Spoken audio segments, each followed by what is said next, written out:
Okay, hello everyone. Thank you for joining me for YouTube Live. Back doing these again. Sorry I took a long hiatus due to some family issues. Unfortunately, my father was very unwell and having some health issues, and so I was back in America helping him, and he was doing a lot better for a while, but then unfortunately got some doctor and hospital acquired infections, and it was a bit too much for him, and unfortunately he passed away. And so I've just been a bit out of commission because of that, as I'm sure you all understand, but trying to get back into normal life now.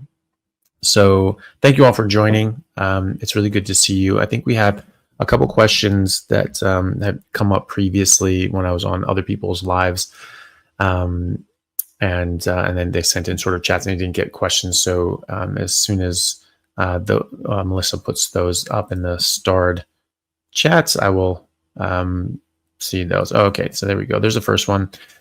And this is from LEB, who asked a previous question on a previous live, who said, I've done strict carnivore for 8 months. I don't feel bad, but I feel better when I ate a so-called balanced diet. Since starting carnivore, I also feel like I have seasonal allergies. Interesting. Most people actually improve their allergies quite a lot. I mean, my asthma basically went away and my allergies improved dramatically.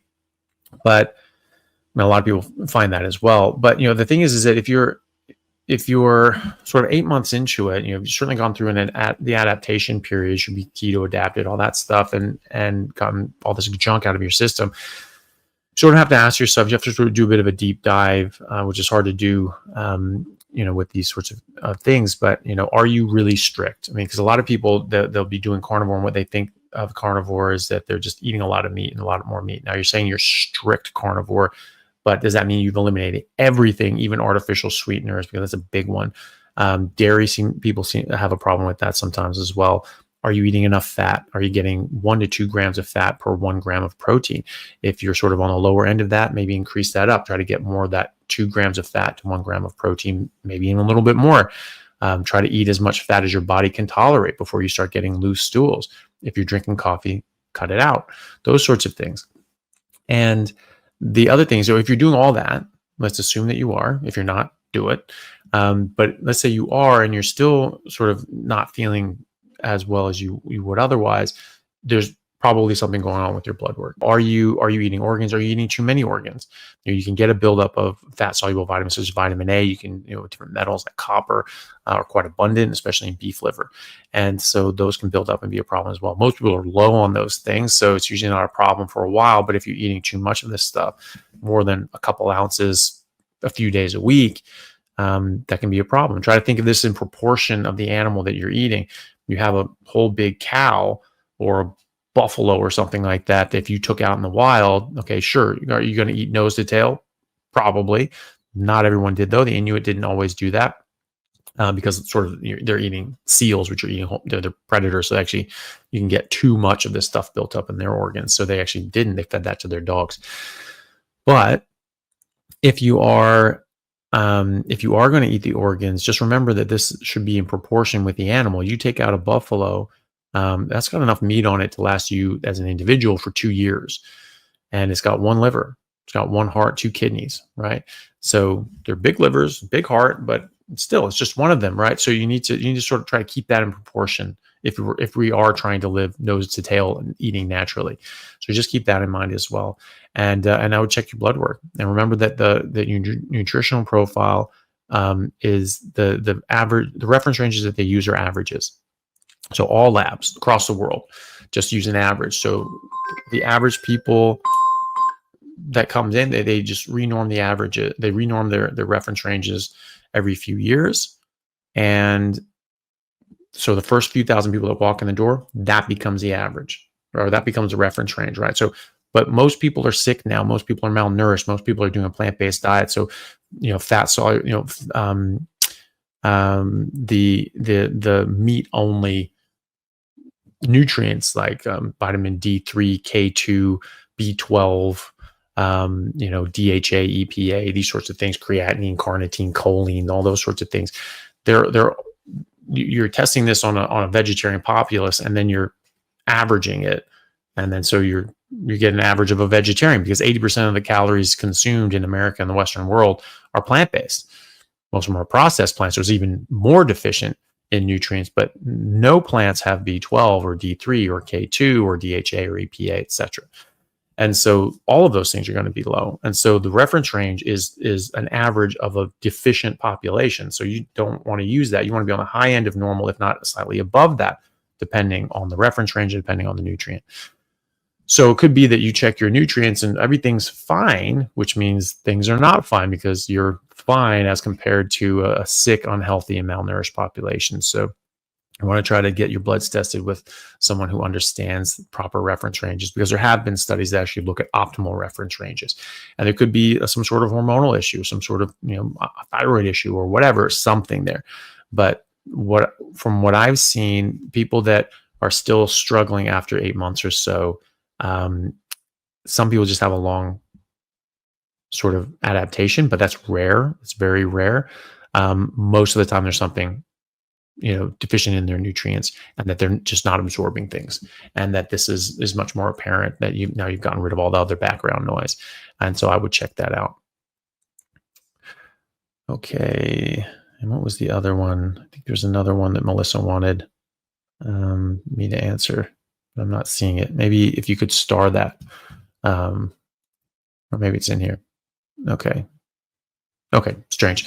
All right, so here's the other one. It's not popped up in the starred thing. So, but it's from Preston Meyer, who asked a question previously.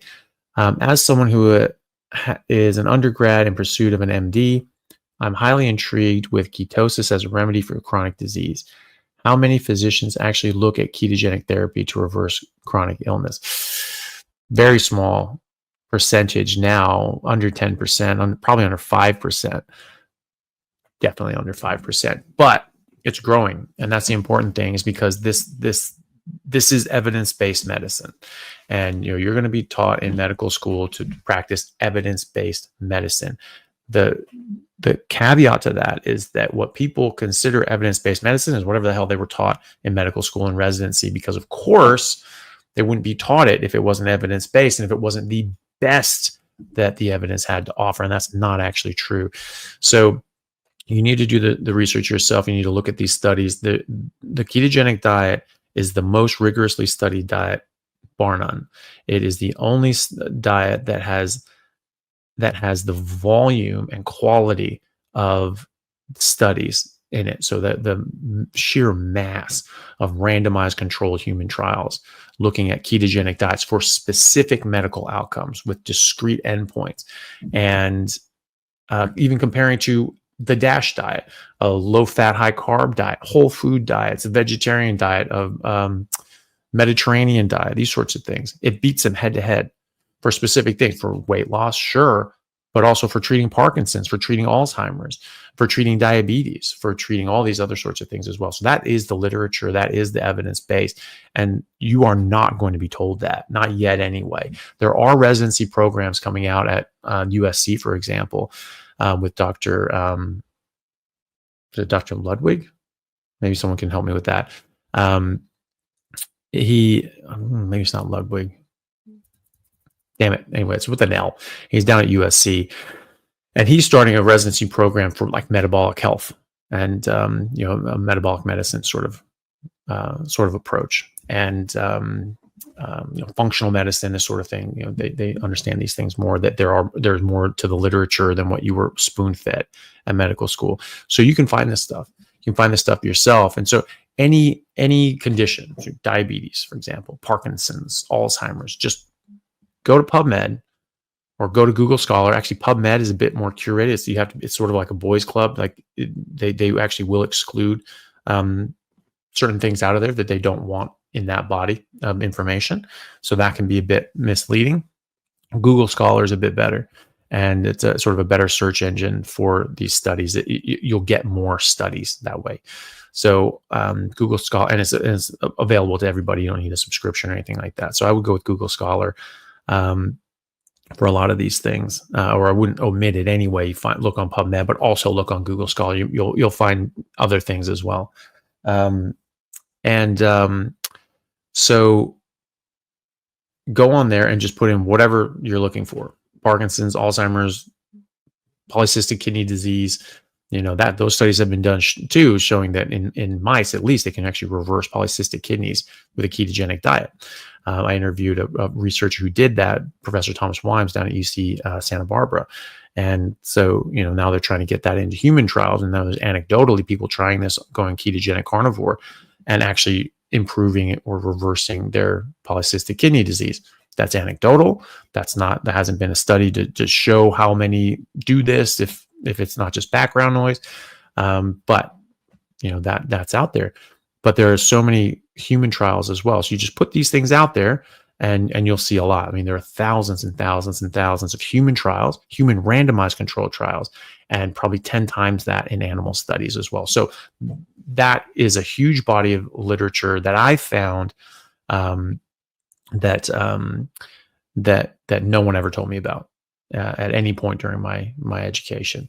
Someone was saying that it might be Dr. Robert Lustig at UC. No, it's not Dr. Robert Lustig. It's a different one. It's specifically a different one. Lustig was at UC San Francisco, and he does a lot of the fructose thing. This is a different guy.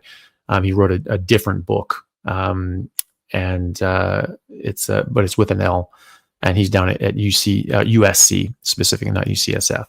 So it's a different guy. So not Lustig. Could even be like Listig. It's very close to Lustig. But yeah, so that's what I would do. And but it's growing. There's organizations. There's ketogenic metabolic health commissions, things like that in America. I don't know what it's called exactly. Here in Australia, there's a group, the Low Carb Down Under group. And that's a group of doctors that's run by clinicians and physicians and nutritionists and dietitians and physios and all that sort of stuff are all part of that. And so people can find that and go to that website, lowcarbdownunder.com.au, if you're in Australia, and you can actually find a low carb or even carnivore practitioner in your area. And there's a lot of them. But yeah. Oh, and I was going to say too, I have some of the people have signed up for my new YouTube membership. I just started doing that. Sort of being people asking me about it enough that I finally said, okay, let's just do it. So yeah, so thank you to everybody who has signed up for my YouTube memberships. Some of them are here, so I really appreciate that.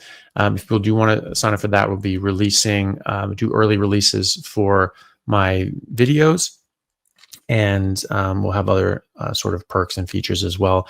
And for one of the tiers, I'll be doing some videos, just for them, some more updates, different thoughts. It won't be as necessarily all the polished sort of videos and things like that with all the editing and things like that, but just sort of my thoughts on different things. If I just sort of come up with something and just say, hey, I just want to get this off my chest, I'll put that out there and put those videos on there for people. And then also I'll be doing some extra live Q&As just for members as well.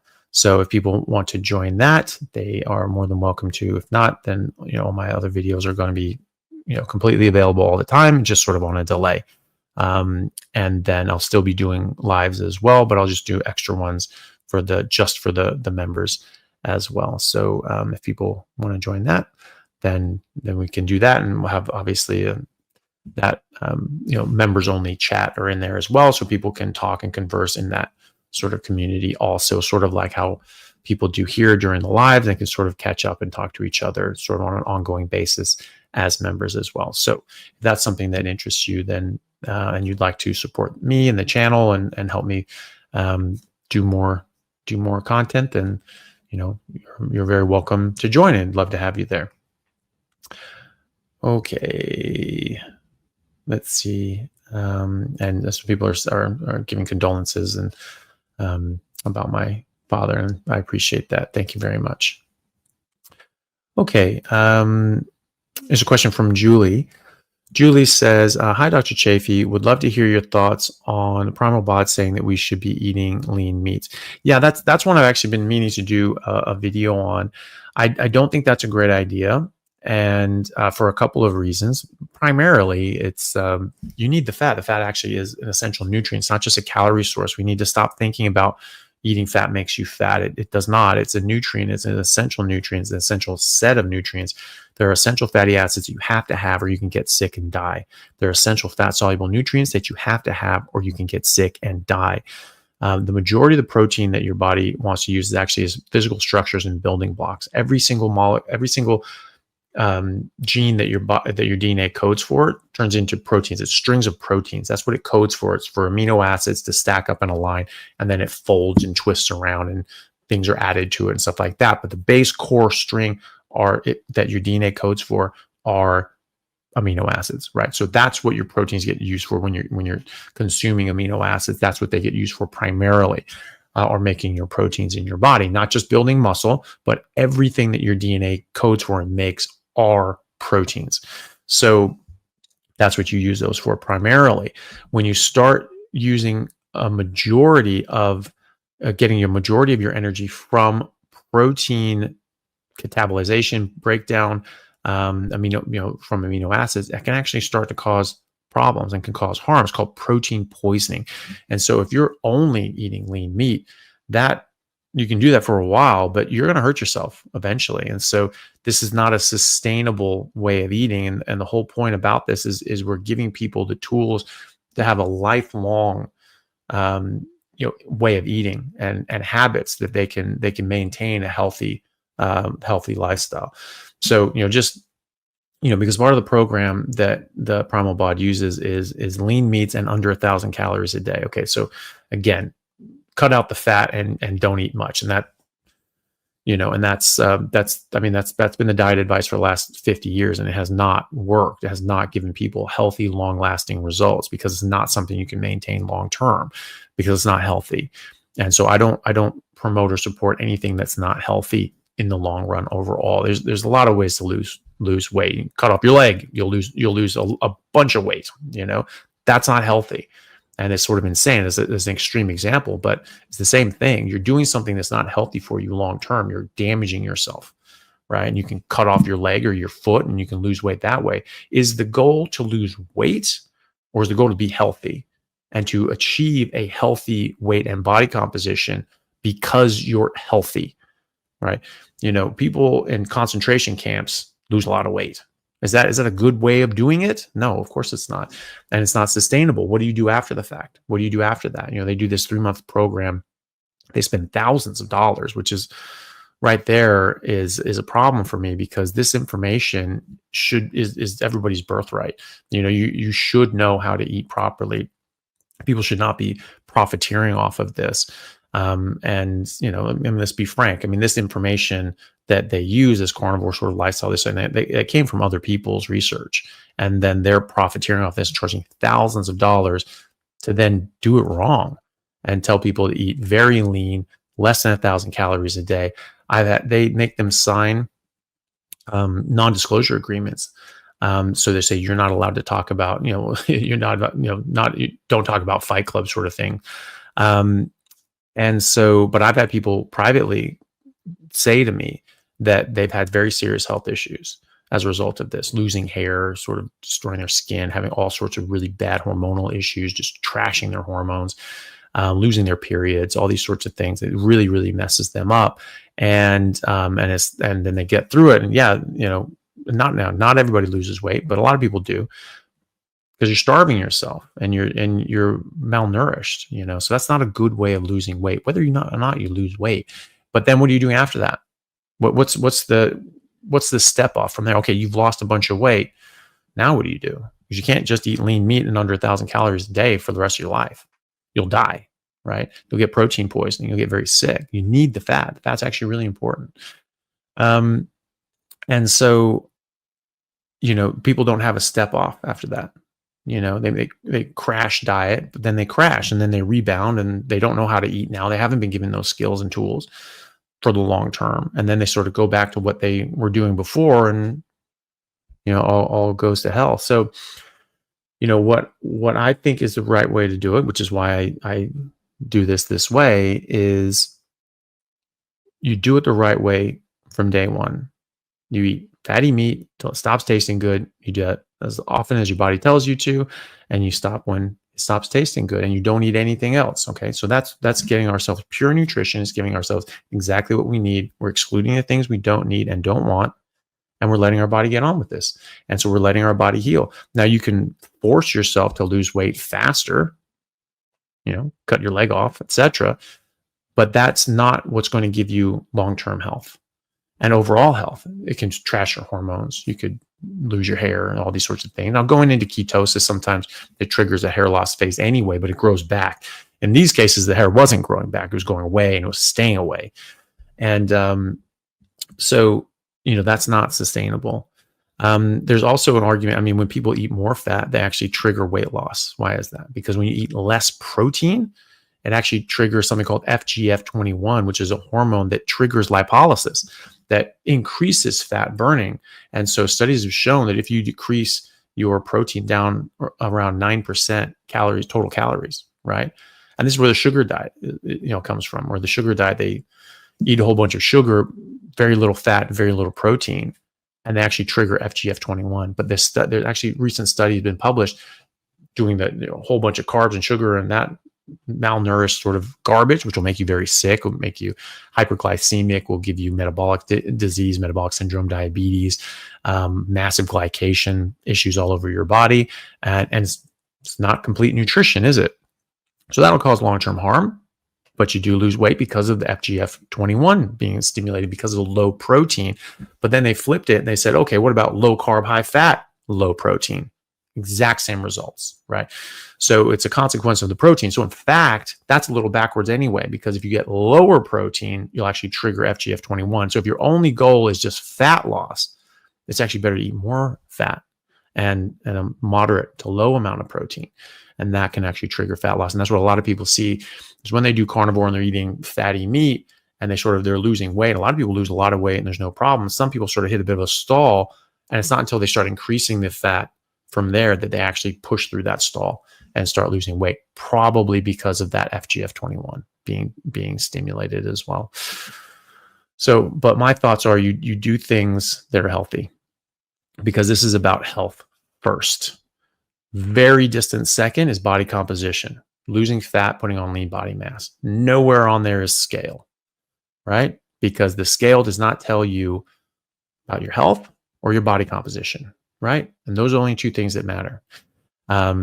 Health being of utmost importance. And so when you're doing these things like these crash diets, starvation diets, taking Ozempic, only eating lean protein, you're going to lose weight. And are you sure that that's just fat that you're losing?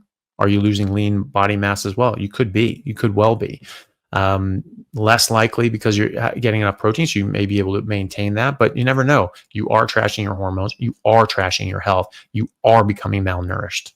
That will happen, and that can negatively affect your lean body mass as well. Ozempic, we all know that does. 40% of the weight that people lose on Ozempic without major dietary changes in a positive direction, 40% of the weight that they lose are actually lean body mass, and that's very hard to get back. And then when they regain the weight, and they do regain the weight because they're not told about nutrition, and so when they stop the Ozempic, they regain the weight, but it's only fat. And so in fact, they've gained more fat than they lost, but they've lost lean body mass as well. So it's the scale says they're about the same or maybe a bit less, but in fact, they've gained more fat and have less lean body mass. And again, scale cannot tell you about body composition, and that's much more important. That we use the scale as a surrogate for body composition, but it is not the case. You cannot tell you that. Okay. Okay, 1 second here. I guess there was one more super chat coin from previously. It was from Colton.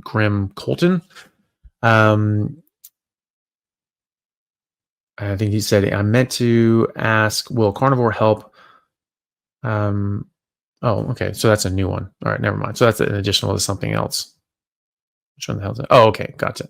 Oh, that's coming up later. Okay, I'll get to that one. Okay. So Feral Grandma has a super chat. Thank you so much for the super chats, everybody. Appreciate it. Any suggestions for BCAAs for older people trying to keep our muscle mass up? or save our money. Save your money. Definitely save your money, especially if you're concerned about lean body mass. The studies on BCAAs and muscle hypertrophy are that it doesn't do anything. You're better off just getting complete proteins. So all the proteins, right, which is what you're going to get in meat. So just make sure you're eating enough. You eat fatty meat until it stops tasting good. You do that as many times during the day as your body is telling you to. If you're trying to put on weight, muscle mass, you at least eat twice a day, and then you try to exercise.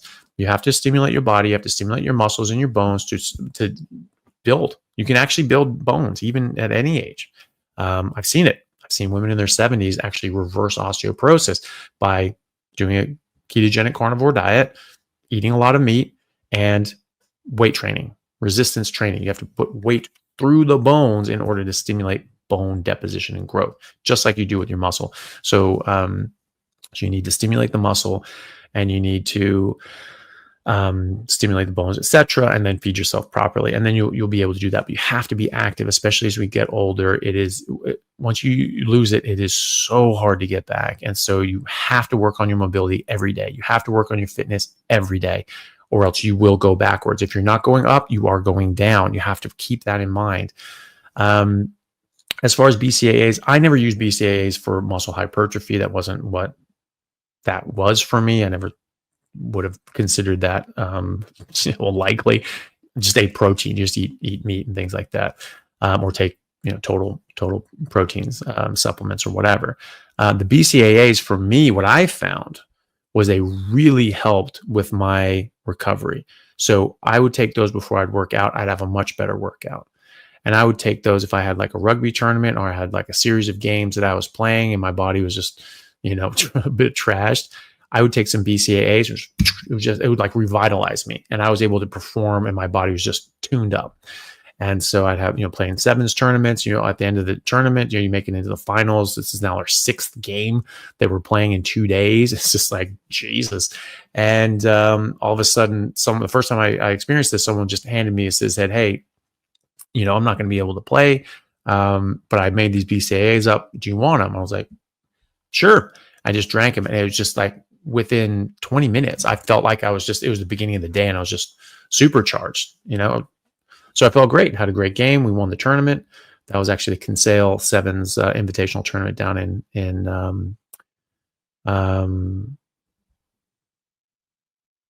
damn it, where the hell is it?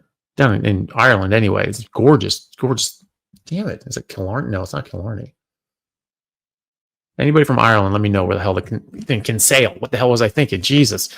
My brain's not working today. Kinsale. Kinsale is gorgeous. Kinsale is the town in Ireland. There's many of them like this, but it's picturesque, to say the least. When you think of like a postcard of just beautiful rural Ireland, you're thinking of Kinsale. And so I highly recommend anybody going to Ireland to check it out. But that was my first experience with BCAAs. Absolutely revitalized me. Felt great. And so I started using them after that. Since going on carnivore, I tried using those. Actually had worse workouts, probably because of the artificial sweeteners that are in there. So on carnivore, don't think you need them. In fact, I think it makes you worse. And in no way, shape, or form are they going to help with keeping your muscle mass up over just normal protein consumption. So yeah, definitely save your money. So thank you very much for the super chat, Plant Sparing Carnivore. Someone I know has a gastrointestinal stromal tumor, GIST tumor, that's spread to the liver and lymph nodes. I'm so sorry to hear that. Could a keto or carnivore diet with fasting help treat this rare cancer? Thank you for all you do. Good to see you back with the Q&As. Yeah, well, thank you. It's good to be back. Yes, it could. I don't know of any studies specifically looking at ketogenic metabolic therapy for GIST tumors, but tumors in general and cancer in general. You have to think about how cancers work. They have dysfunctional mitochondria, all of them. All known cancers have dysfunctional mitochondria. And as such, they have to ferment glucose and, Jesus Christ, glutamine. Okay, so I may not have gotten enough sleep last night. So glucose and glutamine can't use ketones because they have dysfunctional mitochondria. And you have to have mitochondria to use ketones, right? So they can't use ketones. They do use glucose. And because it's less efficient and they have a higher metabolic demand, they require about 400 times the amount of glucose as normal cells. This is called the Warburg effect, shown by Nobel Prize winner Otto Warburg, who studied cancer for decades and showed that if you have healthy mitochondria, you cannot get cancer. And that was actually proven on the bench, swapping out nucleus and mitochondria, showing that you can take the DNA with all the cancer, put that into a normal cell with normal mitochondria, doesn't behave as cancer. You can even clone those cells and clone them into an animal, right? Mouse or a frog, right? But then you take the damaged mitochondria out of the cancer and you put that into a normal cell with normal DNA. It does behave as cancer. Can't clone it, just dies. Then they took healthy mitochondria, put them into cancer cells, suppress the cancer. Okay, so that's proof positive that this is the mitochondria doing this. Also, we know this anyway. You cut a tumor in half, you look at all those cells, only some of them will have the genetic changes. The other cells will have either different genetic changes or no genetic changes. And there are entire cancer lines, entire cancers that have no genetic changes whatsoever. So what the hell is going on there? If it's a purely genetic disease, then you should see genetic changes, no genetic changes, right? So all of them that we know of have damaged mitochondria. So yes, this can help prevent cancer, but also it can help treat cancer because you're limiting the amount of glucose. So it's called ketogenic metabolic therapy. The main researcher in this is Professor Thomas Seyfried, Seyfried. So I've interviewed him. That's one of my favorite interviews. I think it's probably one of the more important interviews I've ever done for just that reason. So it's so revolutionary, I think, in cancer treatment. And so a lot of people around the world are looking at this and have been started to treat their patients with this. In fact, there are major centers, like MD Anderson in Houston. I'm pretty sure it is one of the major cancer centers in Houston, which is one of the main centers. They use ketogenic metabolic therapy. Cedars-Sinai uses ketogenic metabolic therapy. For 15 years, they've been doing this. Unfortunately, they do this sort of as a last resort sort of thing. You've done the chemo, you've done the radiation, you've done the tumor resection, then you've done some more chemo, you've done some more resections, you've done some more radiation. Can't do more radiation. Now you have to do third stage chemo, last resection, and it keeps coming back, and you're just like, Jesus, all right, well, you could try not eating carbs. And they go like, this was an option the whole time? And a lot of people actually improve. And so there are case reports or case series from Cedars-Sinai, for example, with 15 patients, many of them neurological tumors, and some of them metastases, thymomas, things like that. Massive improvements. Shrunk these things down to nothing. And the ones who kept up with the diet are still alive at the time of publication. The ones that did not stick with the diet saw a massive improvement. It was shrinking GBMs, glioblastomas, that are the most aggressive primary brain tumor that there is, and unfortunately that's the most common, which is really horrible too. So this was they had a number of these people that actually had third stage, fourth stage treatments. Everything's getting worse. They put them on a ketogenic diet and it shrinks all on its own, right? And then people are getting neurological function back. They're able to walk again. They're able to go dancing, learn to read again. Because they lost the ability to read because it's affecting your brain, obviously. And then all the people that stick with it, still doing great at the time of publication. And then the ones who didn't, one hadn't been a previous vegetarian and said, look, I can't deal with this lifestyle anymore. I've got to go back to my old ways with my old friends and things like that. And unfortunately, his tumor came roaring back and he was dead within a year. So any tumor can be helped by that because all tumors have damaged mitochondria. And so you're limiting the amount of glucose available. They need 400 times the amount of glucose. Don't give it to them, right? So ketogenic is the key. Try to keep the ketones up, the glucose down, measure the GKI, glucose ketone index, and you can just put in Google Scholar, GKI, Thomas Seyfried, Seyfried, and it'll come up. He has published papers showing how to calculate that. I was a co-author, way down the list, just, sort of gave my 2 cents on on the work that was done by Thomas Seyfried and his team about a protocol for trying to standardize a ketogenic metabolic therapy protocol to get sort of a standardized, hey, this is how you do it. And so that is there. That was published last year. And so you can take a look at that as well. But I would start with my interview with Professor Thomas Seyfried and watch that and show that to your friend and see if they, want to get on board with that. I also have a playlist on my YouTube channel you can go to, and it's just about cancer. So that's on there. That's on that playlist. And there's a number of other ones on there, interviews with people who have improved or are treating this or treat people with this. And so that can be very helpful to give people direction as well. So good luck to your friend. I'm really sorry they're going through that. Okay, so now we're at the Colton Grimm one. Colton says, sorry for your loss, Doc. I'm going to try and keep this short. Well, thank you very much. I appreciate that. Recently diagnosed with ADHD and autism. Will carnivore help manage that or Vyvanse? Thanks. It can. I mean, there are studies showing that ADHD can help. And it's coming out of Harvard that most mental health issues, psychiatric issues can be improved. I was just going to say as well, Melissa, we'll probably cut off the super chats now because I do have to leave. I only have an hour, so I only have sort of 15, 20 minutes left. So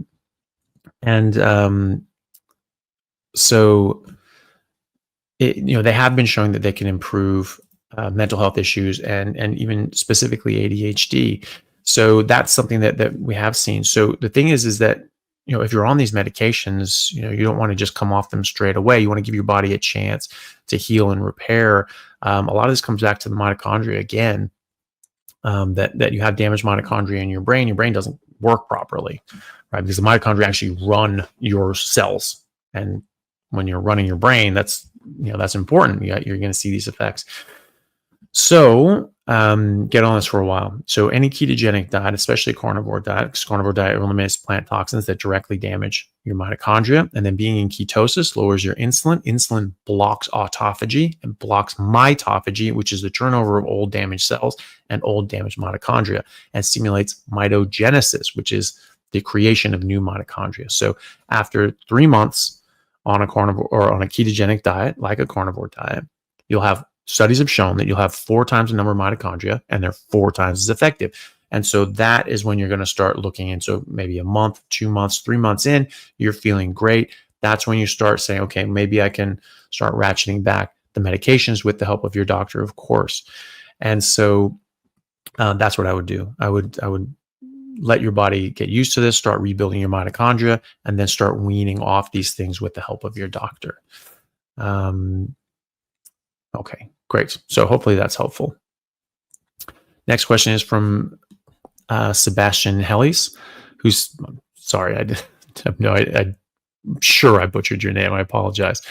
Hi, Dr. Chaffee. Are eggs okay if you suffer from reflux? I'm just doing beef, but I love eggs. Well, you can certainly try it. Most people are fine with that. If they're like, fed a whole bunch of corn and soy and things like that, that can trigger reflux for some people. So it just depends. So if you try the pasture raised eggs first and foremost, and see what that does for you. Sometimes people have problems with the egg whites as opposed to egg yolks. So you can see that as well. But just try them. Just try some pasture raised eggs and see if that affects you. If it does, then just cut it out. Maybe try cutting out the egg whites and then see if the yolks affect you. But it's just a bit of trial and error. Some people do, some people don't have an issue with that. So you just see people with autoimmune issues typically should, stay away from eggs, but you can try it and you just see if it affects you. But a lot of people will get worse. But definitely pasture raised is what you want to do, because they're not being, they're not going to be fed as much of this garbage. They're at least out on grass where they have access to things they're supposed to eat. They could also be giving them feed on top of that, but at least they're doing it outside where they have a chance to eat some other stuff. And so that can be helpful. But yeah, a bit of trial and error. Some people do just fine with eggs. Other people have a problem. So yeah, just give it a try and see how you go. You can always just cut them out again.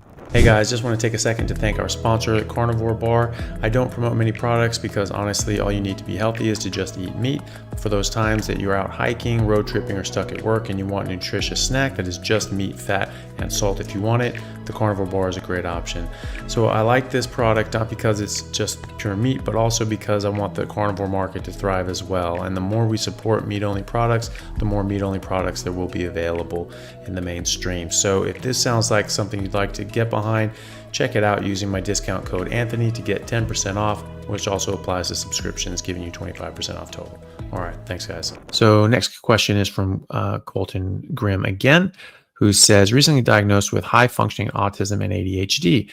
Should I start carnivore without ADHD meds, or should I without ADHD, or should I start without, how can I, or with or without ADHD meds? How can carnivore help? And I think this is the continuation. Yeah. How will carnivore help manage ADHD and autism along with Vyvanse? Or should I consider no Vyvanse and only carnivore? Yeah, so it's the same thing with autism as with ADHD. It seems to be majorly influenced by the mitochondria in the brain.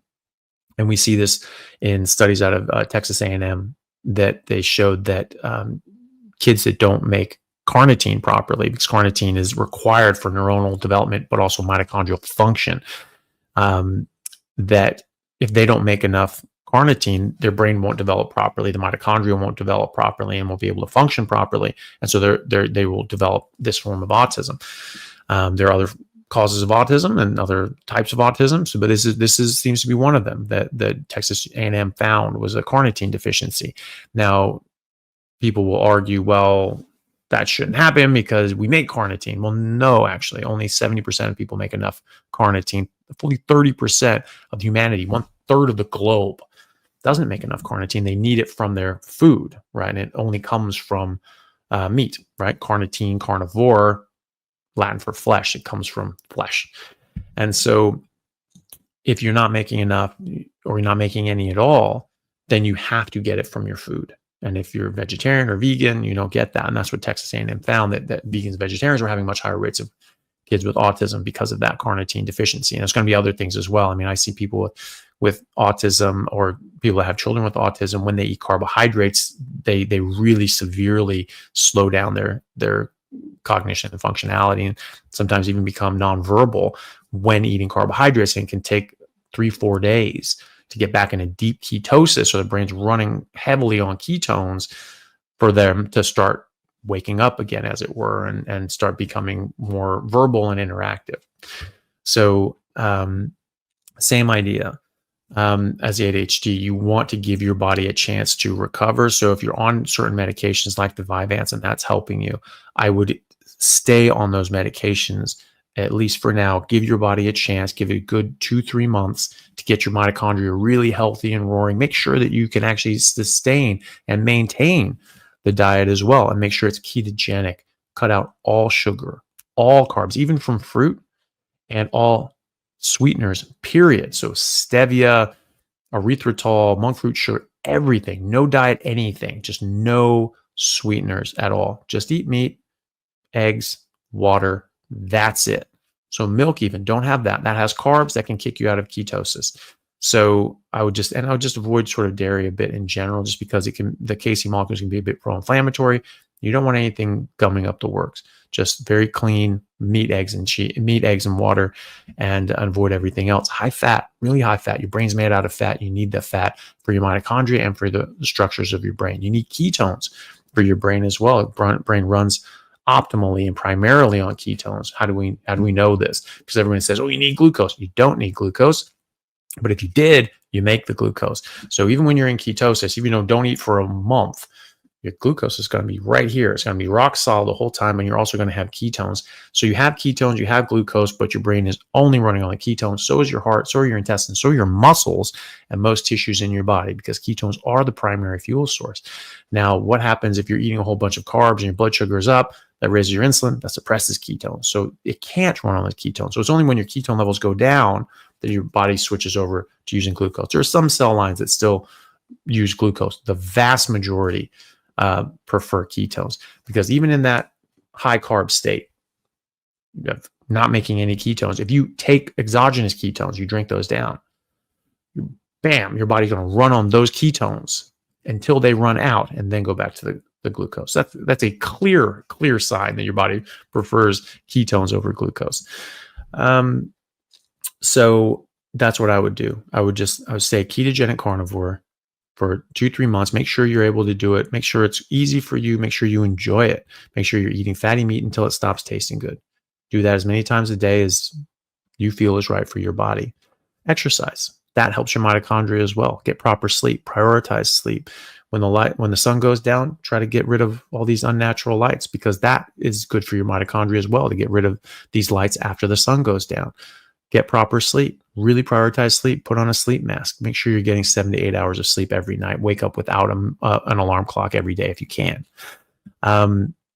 These are all things that can help your mitochondria, can help your brain, and can help you improve your life and improve everybody's life, whether you have autism or not. But it can especially help people with autism because of the specific needs that you require. Your brain just runs better on ketones as it appears, and there could be a damaged mitochondrial issue. And that when you start improving this, you improve your whole life in general. So those are all things that can help. High intensity exercise, lifting weights, sprinting. If you're a young guy, you should be out there, every week, 3 days a week sprinting at the track or at a park or something like that. And then lifting weights 3-4 days a week. And do this safely. If you don't have a lot of experience doing this, make sure you get a trainer or someone who knows what they're doing to work with you and show you the ropes. But that can really help the mitochondria as well. That can really help your overall health as well, and your metabolic health, and can improve all of these issues. So so that's what I would do. Then in a couple months, see if you're able to maintain this and you're feeling great. That's when you work with your doctor and start weaning this stuff off to see if that's appropriate for you. And if you sort of wean down, but you're like, no, I can't do that, fine, go back up to the dose that you just came back from.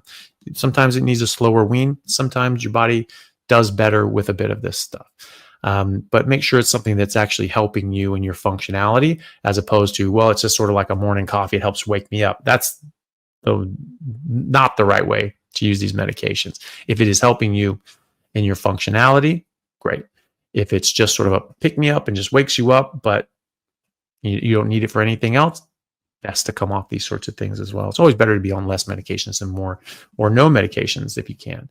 So so good luck with that. I really hope that that you're able to stick with it, and I'm sure it will help you in many, many ways. And hopefully enough that you can come off the Vyvanse and other meds. Thank you very much to Brand Barn for signing up for YouTube. I really appreciate it. And Christopher Thompson, thank you as well for signing up. And Brian, a bit wrecked. Thank you so much, guys and gals for signing up. Terry Bond, thank you very much for the super chat. Terry asks, is fatty meat alone enough to lessen, resolve systemic inflammation, whatever the cause?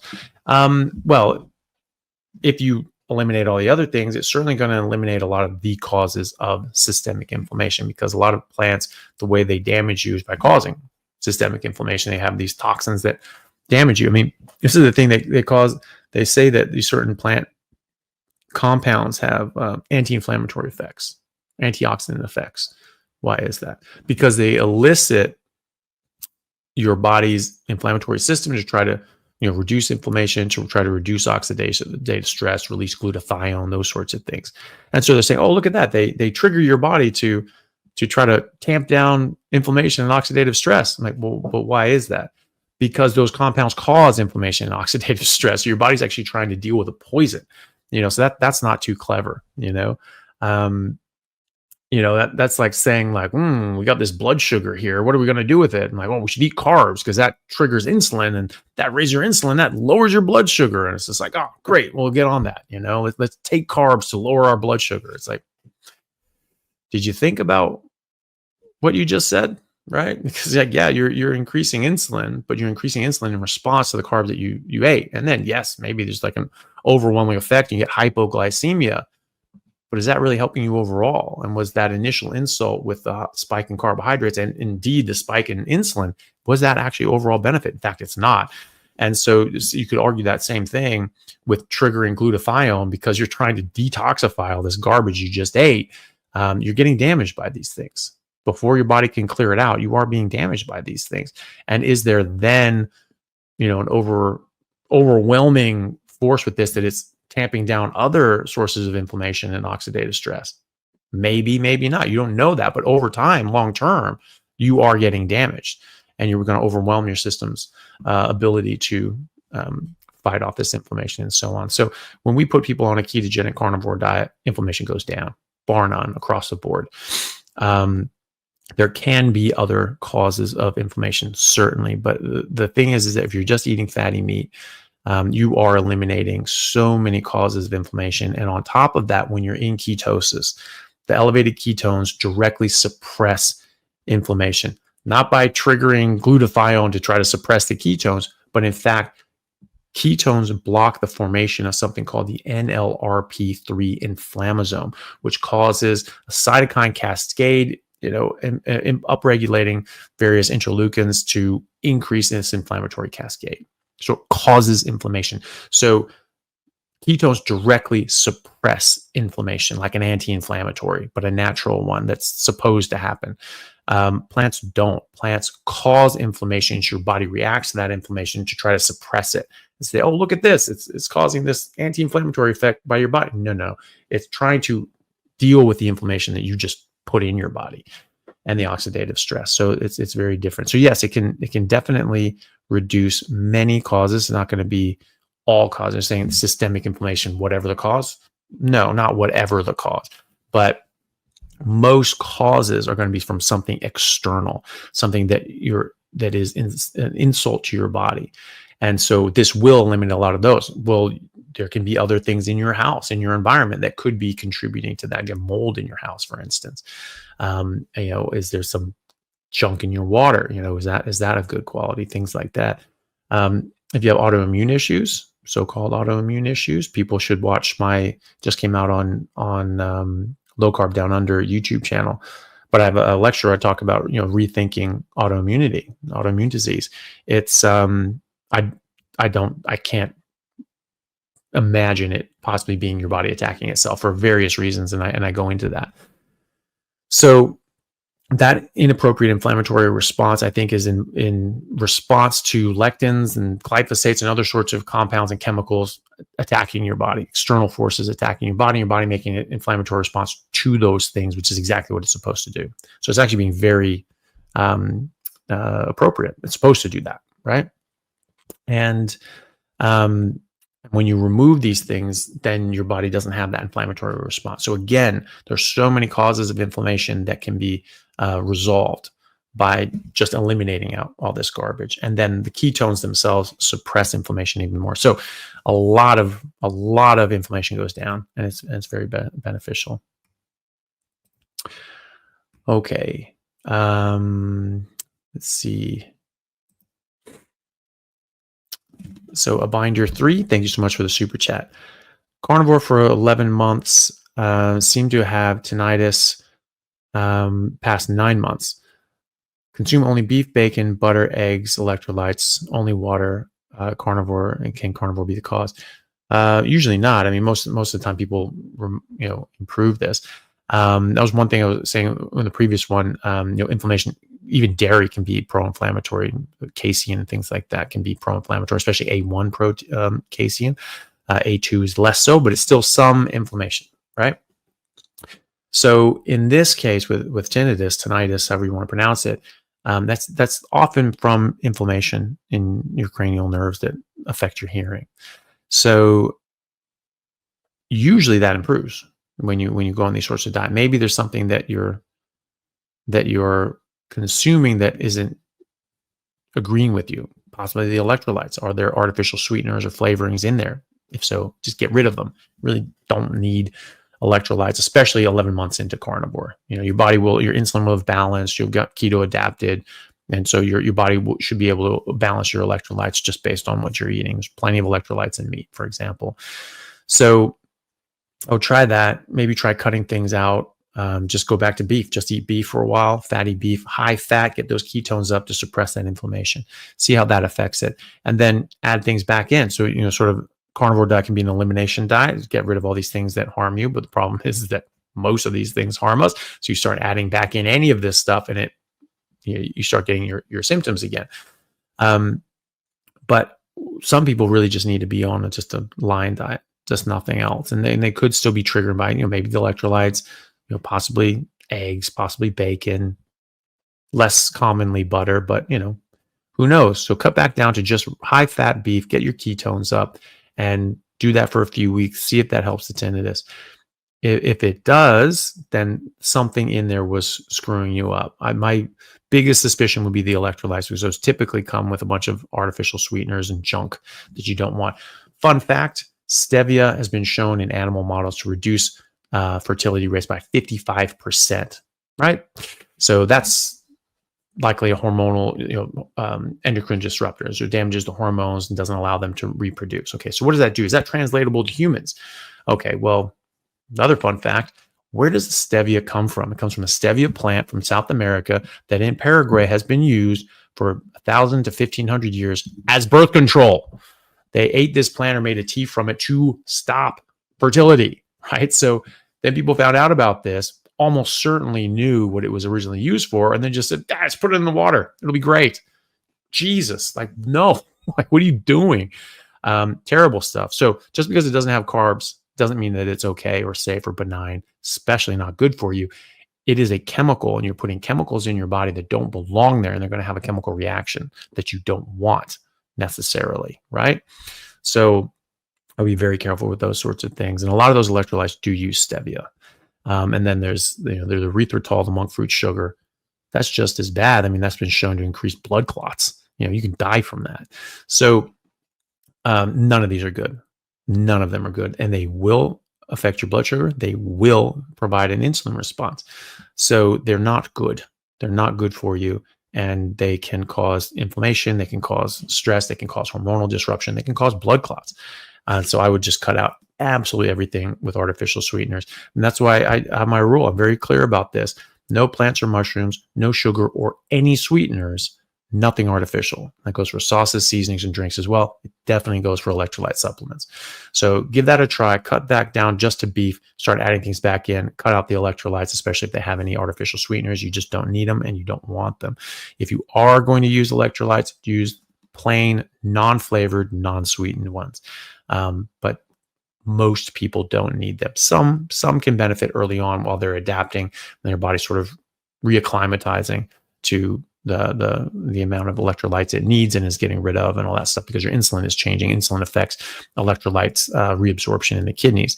And so as that's going down, all of a sudden now you might lose a bit too much, but it normalizes after time. So 11 months is plenty of time for the vast majority of people. I have seen one human being on this planet who still requires copious amounts of salt years into a ketogenic diet, but that was a ketogenic diet, not even a carnivore diet. So just keep that in mind. If you are going to use electrolytes, only use the non-flavored, non-sweetened ones. Okay, so last question before I have to go is from Damian Roberts, who says, how do you create hydrogen in gut on carnivore? As in hydrogen as in acidity for your stomach acid?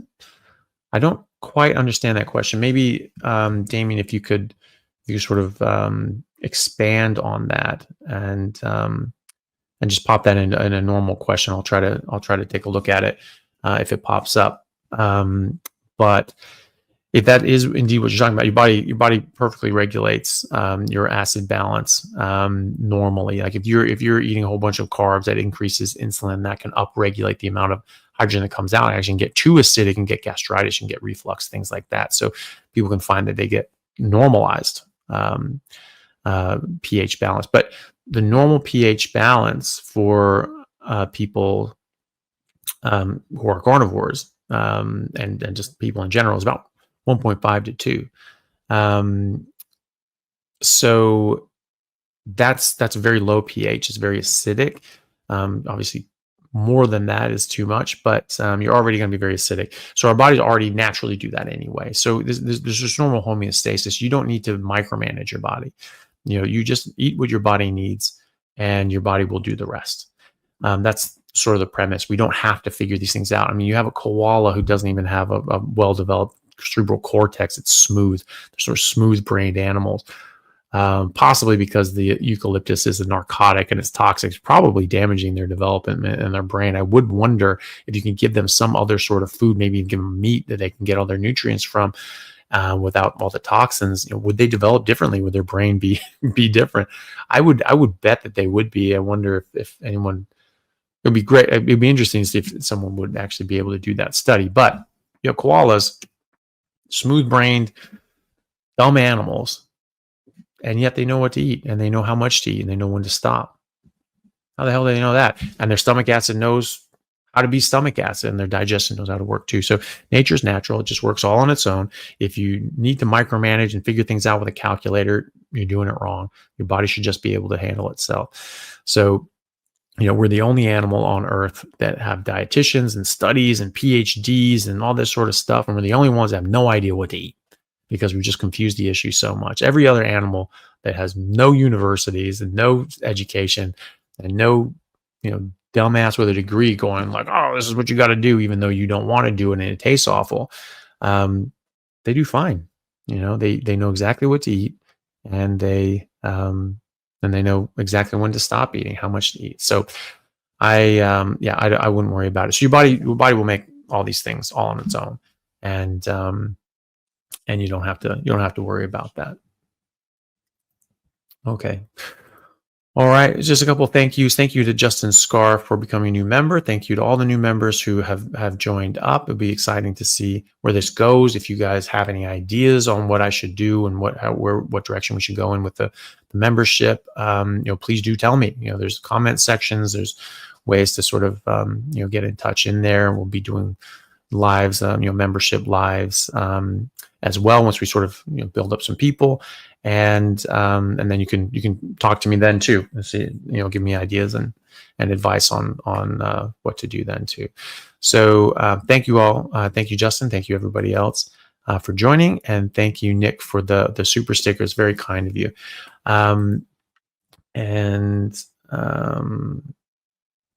And so, okay.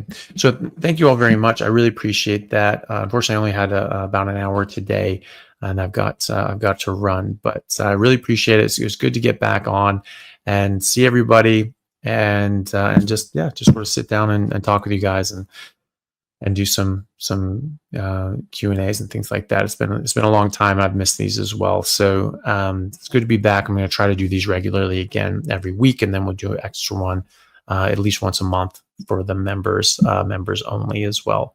So thank you all very much. It's been a pleasure, and thank you all for joining, and I will see you next week. Take care.